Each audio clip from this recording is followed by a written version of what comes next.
Oh, the next question that comes up is, will the appeal, the appeal is going to be taken by the government, we know that. Will it get any place? Is there any chance that the appeal and what parts of this decision have a better chance of being revoked or remanded to Judge Besosa, which is something every judge hates to see, a remand of a case like this. Well, I think that the 901 arguments and the ripeness issues are the best bet for the Puerto Rico government, and they probably will concentrate on those two. The supremacy clause, based on Article 1.8, is a pretty strong argument, I think, and that's all the judge had to decide. The issue about Chapter 9 exclusion and inclusion is an interesting point. The court held that under Section 903 of Chapter 9, that this section applied to the government of Puerto Rico, even though Section 10152, the definition sections of the Bankruptcy Code, excludes the government agencies from the definition of a state.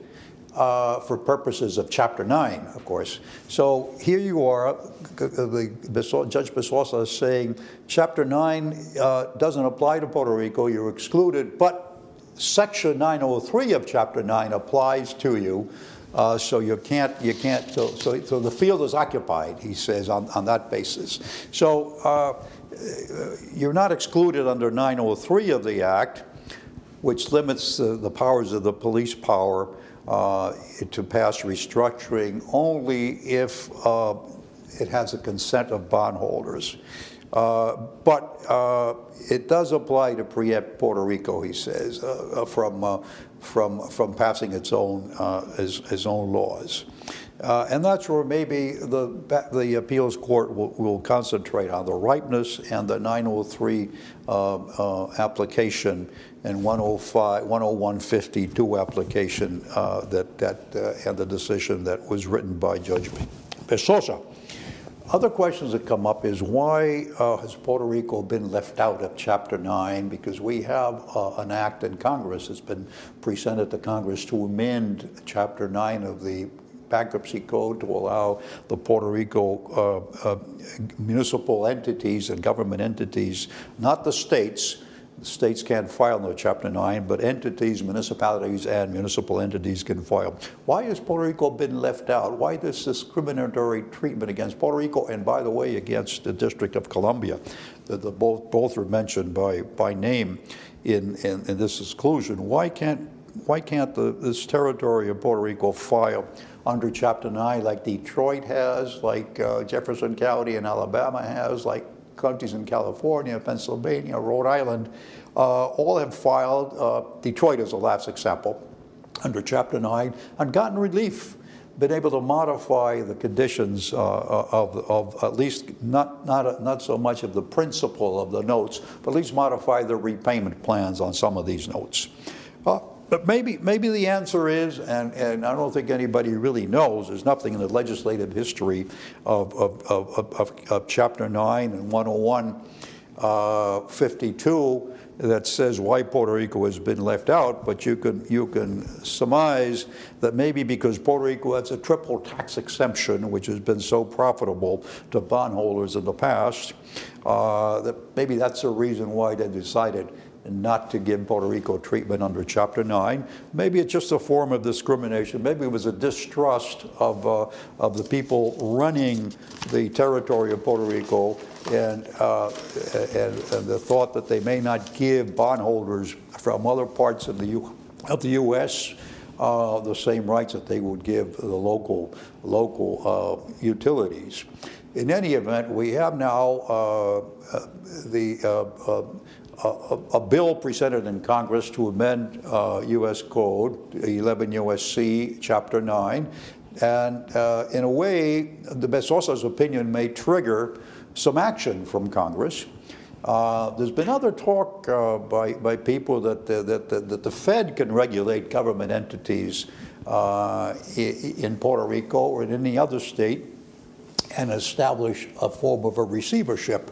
So the federal government could intervene, is what some people have said, and there could be some intervention aside from Congress, but the executive could intervene and try to regulate and stop an insolvency and in a territory like Puerto Rico. The other question that's been discussed is, can the U.S. courts establish a monitor sort of figure to restructure debt in Puerto Rico? Another question that comes up is, can the Puerto Rico pass a law to create some sort of a mechanism for mediation, negotiation on a voluntary basis that doesn't violate the principles that have been spelled out so carefully by Judge Besosa, that wouldn't preempt under Chapter 9031, wouldn't preempt this act under the Constitution. Then the question comes up, there's negotiation going on right now between PREPA and the bondholders and the banks that have been lending short-term to PREPA. And how do you organize negotiation? Because there's no issue, there's no question now that the government of Puerto Rico can't repay $71 billion in debt. They just don't have the funds to repay. So it's a question of time that one or more of these agencies are going to declare a default. And technically, PREPA has declared a default already because it failed to pay last year the bondholders and the debts it had to the banks. But there was a moratorium and there was a forbearance agreement which is in process right now, and it'll come to a head in March. If it isn't extended, there's talk about extending it now to June. If it isn't extended, it'll come to a head, and a report will be issued by the monitor or the person overseeing the PREPA agency right now. So, but you have a series of debt in Puerto Rico is not just, it's not one debt of the $71 billion. All the public agencies that have about $40 billion in debt, they're all different. All these agencies have different enabling acts. They have different provisions in the acts. Some of these bond contracts have venue provisions, jurisdictional provisions, the shift of venue not only to federal courts, but federal courts in the District of New York, Southern District of New York, some of them. So you have to look at the venue provisions in the bond contracts, or bond agreements. And you have to also distinguish between bonds that are insured and bonds that are not insured. Bonds that are earmarked have repayment sources like the sales tax COFINA bonds, and in itself there's 2 or 3 different types of COFINA bonds that have been issued. And you have bonds in Puerto Rico that have full faith and credit, you have general obligations, and you have that are similar, some that are similar to the full faith and credit of the general obligations. So there are different animals out there when you talk about the bonds of the government of Puerto Rico. You have to look at each one, and that creates a problem for purposes of negotiation, because finally what's going to happen here is the bondholders are going to have to realize that they have to negotiate with the government of Puerto Rico in some way and fashion. So someone has to develop a strategy to negotiate the companies that are stressed out, the utilities that are stressed out, which are basically 3 or 4 that we know about, and also the retirement system has to be addressed.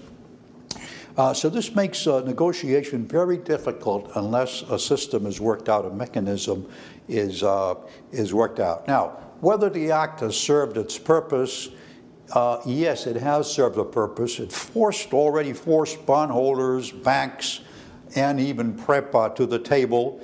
It forced the appointment of a person.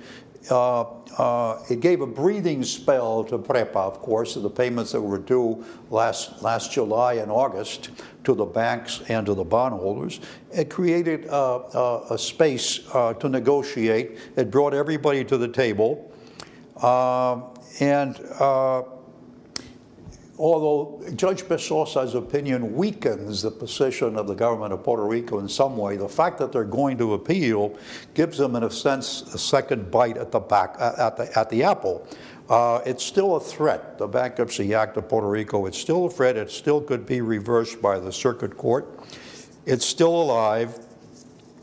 And probably the government did the right thing in a moment of desperation, however, in filing this act, but it never expected the rating agencies and Wall Street to react and the bondholders to react the way they did. It may have cut off more than it could chew, the government of Puerto Rico. Nobody expected the agencies to react the way they did, the ratings to come down so swiftly and so harshly. So there was bad publicity, the junk status of the bond ratings. The market has been closed to Puerto Rico now, and the new issues that are going to have to be issued will require insurance, venue provisions for the U.S. District Court of New York,